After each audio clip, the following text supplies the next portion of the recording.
it's not necessary to do. Everybody talked about his speed versus your power. Was his speed a factor in this fight in the first round? Did it throw you off at all? No, not really. He was give me a couple shots, good ones. I can't say that he was. First thing I can say, he was cold before the fight. This means that he prepared for longer fight. He's a move around, and I make pressure a bit. I think I lost first round because in the middle of round he caught me a couple of times. But in the end of the round I got him back again very well as well. And from first, second round was mine. Really controlled by me. Never really get shot on me, and I was really controlled. He's not having got really big speed. The way that you caught him with that punch to end the fight, what does that say about your power? What kind of statement does that make about you as a fighter? This is not really big power shot.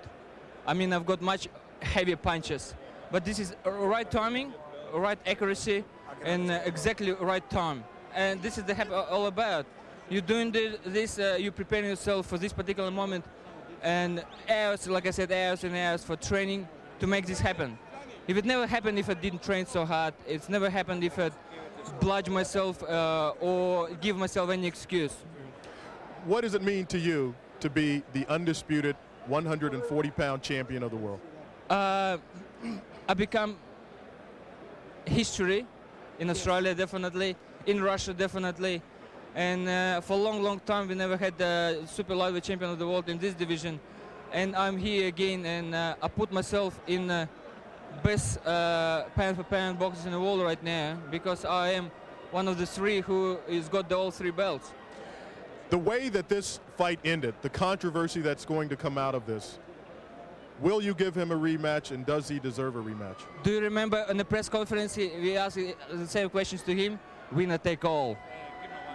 I answered the same way. Nope. It's a boomerang. A boomerang. So what goes around comes around. No rematch. Never know what's going to happen. We'll see how we're going to go.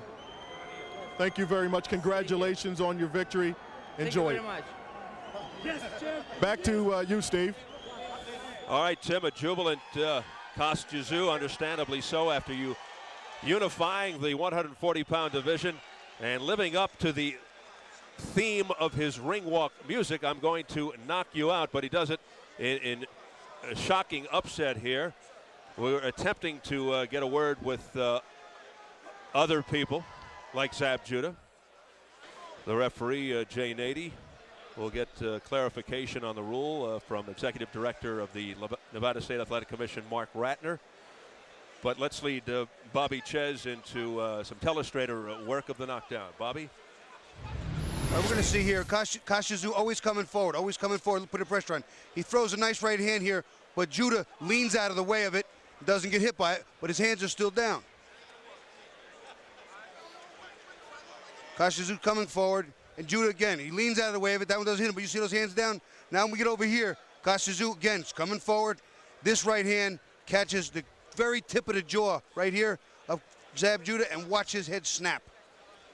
He doesn't get out of the way of that one with his hands down. Hands down, you can't always outrun the hands with just your head. How about the legs? Okay, he went down, he got up, and he went back down again. Technically, that's an automatic stoppage. I believe that's a rule. I've seen it done many times, and they're going to find out in a little bit, but these legs were definitely gone. He could barely walk. He couldn't have made it to the corner on his own power without the help of somebody. Look at the reaction by Judah after he finds out that it's over. He just goes berserk. Well, we're going to find out if indeed that is a rule if you go down the second time. Let's get Jay Nady's words to Tim Smith. Tim. Thank you very much, Steve. Referee Jay Nady, you stopped the fight. Was it because he went down a second time after the first knockdown?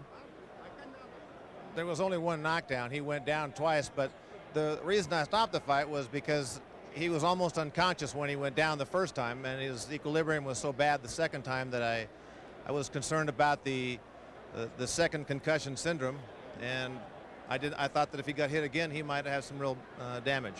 Is there a rule in Nevada that if a fighter wobbles down for a second time that the referee has the discretion to stop the fight?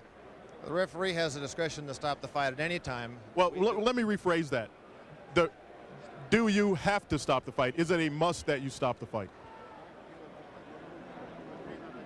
I'm not certain what you're trying to get at, but when the fighter can't defend himself adequately, I have to stop the fight. That's the rule. I guess what I'm asking is there a rule that says if a fighter goes down twice off of one knockdown, is there a rule that says that you must stop the fight? No, it's the safety of the fighter that I'm most concerned about, and that's why we stop the fight. So, were you aware that there was no time left in the round, that the round had ended when you waved it off? I was aware that the fighter was hurt, and I just didn't want him to take any more punishment. Like I say again, the second concussion syndrome, the second punch syndrome after a bad punch like that, he could have been hurt, and that was my only concern. Have you ever had immediately after that? There was a lot of emotion in the ring, and Zab came over and put his glove underneath your throat. Have you ever had a fighter in the heat of an emotional loss like that come after you? I don't believe so, no. Do you feel that there should be any actions taken against him in this particular situation, him attacking the official? That's not my decision. That belongs to the Nevada State Athletic Commission. Okay, we're going to take a look at the altercation, and you tell me what's going on here. What is he saying to you, or can you describe what's happening? I didn't hear him. I couldn't hear what he was saying. Wow.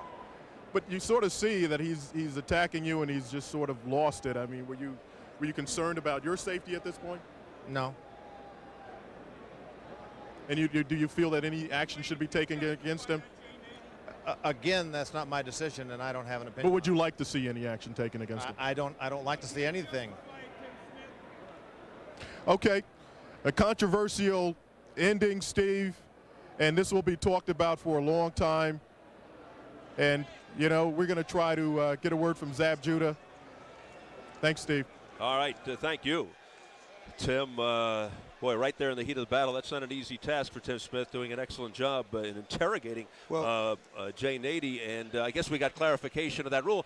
He just, as I pointed out after you made that reference to the possibility there's a rule if you go down 2 times from one knockdown, I think he just stopped it because of the safety. He looked in the guy's eyes. He had just said that. Now, having said that, years ago I was watching a fight on Wide World of Sports, and the fighter went down, flash knockdown, jumped right back up in his corner, said, take the 8 count, take the 8 count. He went back down to a knee, and the referee stopped it, and he's the one who quoted that rule. That's the only reason I was even familiar with it. Mm-hmm. And, you know, boxing has changed a ton of different organizations, different rules, combined rules, so I don't know that that still exists under any sanctioning body, but I would be very interested to see if any of the states have that, because if that's the case, it's automatic, and it makes it a little less. If you go down twice from one knockdown, there's a pretty good indication you got a problem. Plus, it was the nature of what he looked like. I mean, he was wobbly. This is Jay Nady conferring with Executive Director Mark Ratner a moment ago, head of the Nevada State Athletic Commission. But it was the way he looked. He really looked to be in bad shape. And I tell you what, if I'm the referee standing 2 inches from the guy's eyes, I may stop the fight too. I'll tell you right now, myself, as a former fighter, a guy gets up and then can't walk 3 feet and falls and gets up and starts falling again. That's a real good indication he's got a problem. And the 8 seconds was already up. The standing 8 count, he was still on the floor. Well, he started counting when he fell again, because you saw JD start counting, and when he fell again, he waved it off. It's an unpopular call, but probably the safe one, the correct one by Jay Nady. You know, again, safety is a big factor, and sometimes people jump the gun. You can't say he jumped the gun. He started the count, and then Zab Judah went down again. Well, it's the 3rd time Judah's gone down in his career. He went down in the first round against Tehran Millett. He went down in the second round against Jan Bergman, and now he goes down to the second round again in the biggest fight of his life, his defining fight against Kostya. Was it the result of carelessness? As we'll take another look. It absolutely was. Carelessness, just as the other 2 were before him. He puts. All right. Let's go back to it. Round 2 and take another look. Now, Judah won the first round. Tszyu was winning the second round. He was evening it up. And this occurred just a second before the bell, 2:59 of round 2. Here you can see that Tyszu's made some of the adjustments with his jab. His jab has been a little more powerful, a little quicker. You can see he's stepping. Yeah, finding his range a little more now. He's cutting the ring off to the left a little bit. You can see him making the adjustment. See with the left hand, trying to come outside. I said the left hook